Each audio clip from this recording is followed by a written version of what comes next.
To you all, respected director sir, respected secretary sirs, respected uh,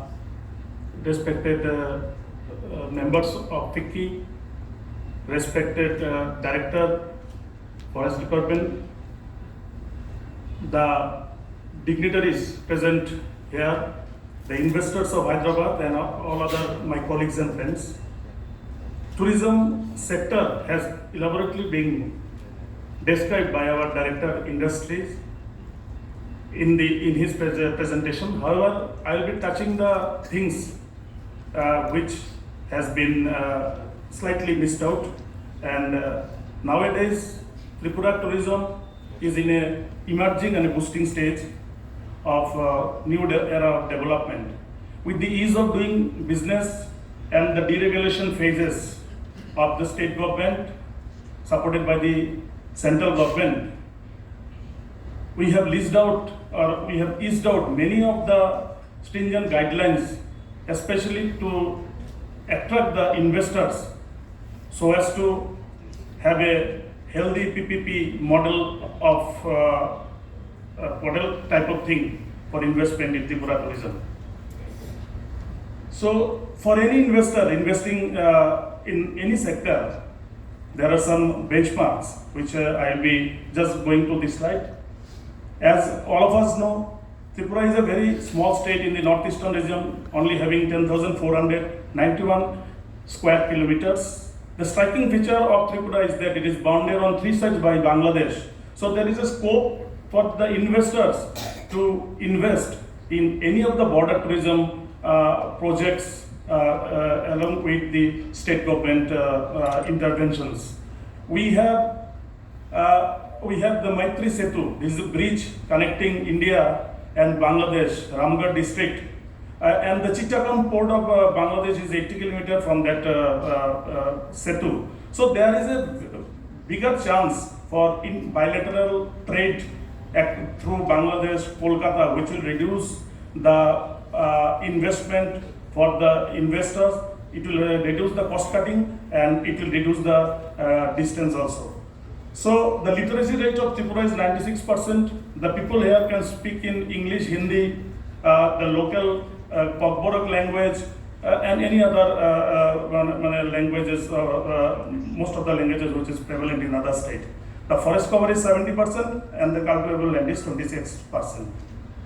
So if I go at the connectivity, it has been already described in the slide, but in the recent 5 to 6 years, we have nearly all-round connectivity with major states of India. We have air connectivity, more than 30 flights are operating.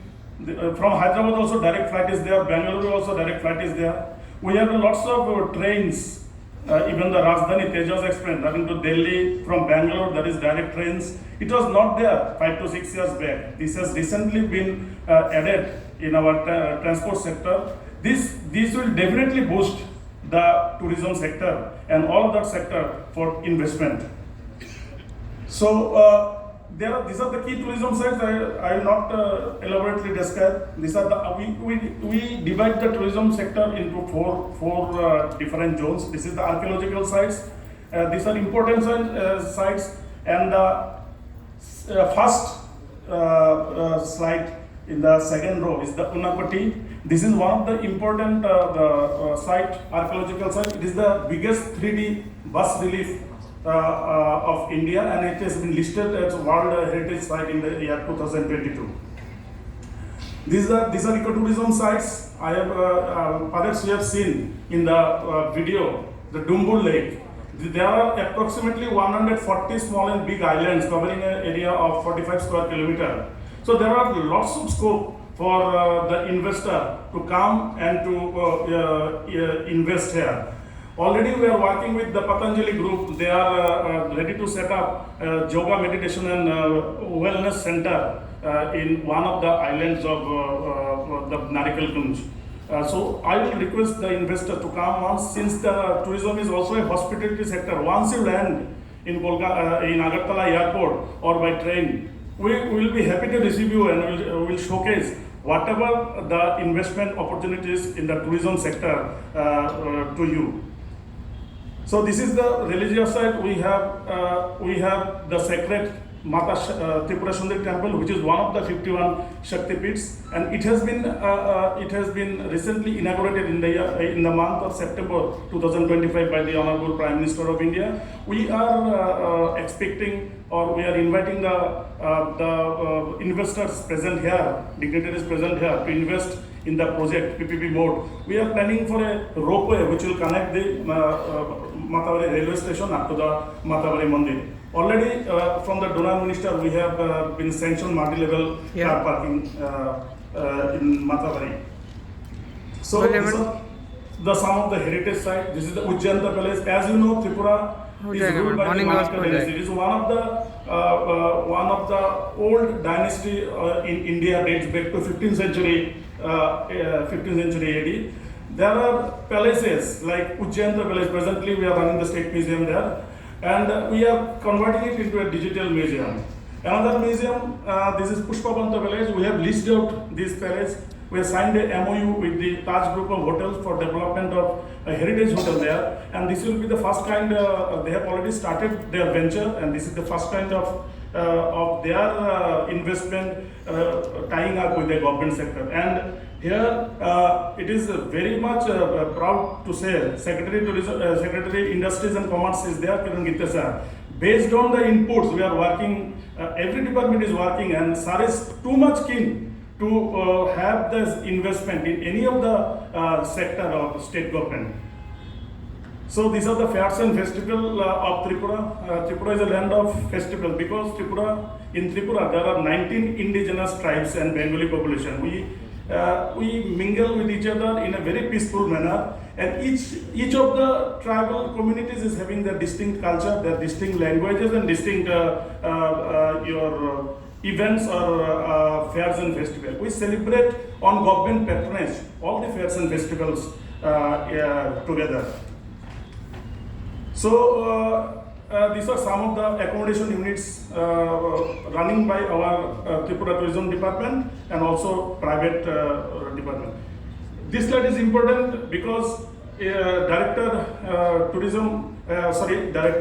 Industries and Commerce have already told that there is a recent surge of domestic and foreign tourists in Tripura in the last 5 years. If you look at the slide, there is a gradual increase of domestic and forest tourist footfall from 2021-22. 2021-22 is the post-COVID period.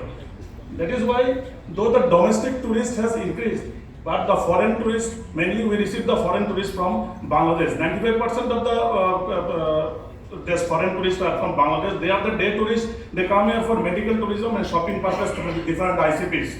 So this was a phase 21-22 where the foreign tourist population was a bit less. It came on gradually increasing, and in the year 25-26, due to the unrest, it was a bit low. Other than this, the tourism sector, the foreign tourists and domestic tourists increased. So this is the slide which I will tell. This is the source analysis of Tripura tourism. These are the strengths and weaknesses. I will not go in the detail. Just the investable projects. Since we have one hill station and all the 4 categories of tourist destinations, I will tell you, we invite the collaborators here or the investor there to have an investment on star category hotels, luxury and boutique resorts and floating resorts, eco lodges, wedding destination, budget and mid-range hotels, multi-dimension amusement park, adventure and water and theme park, eco-tourism parks, and this adventure tourism like ropeway, skywalk, trekking, bungee jumping, etc. Parasailing, houseboats underwater, as we have a large water body. Why I am telling these sectors? Because tourism falls under the third sector of this industrial investment policy.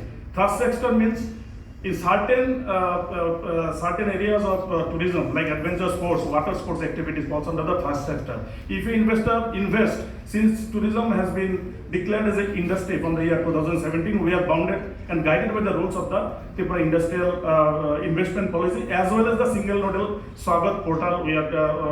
We are also inbound with this one. So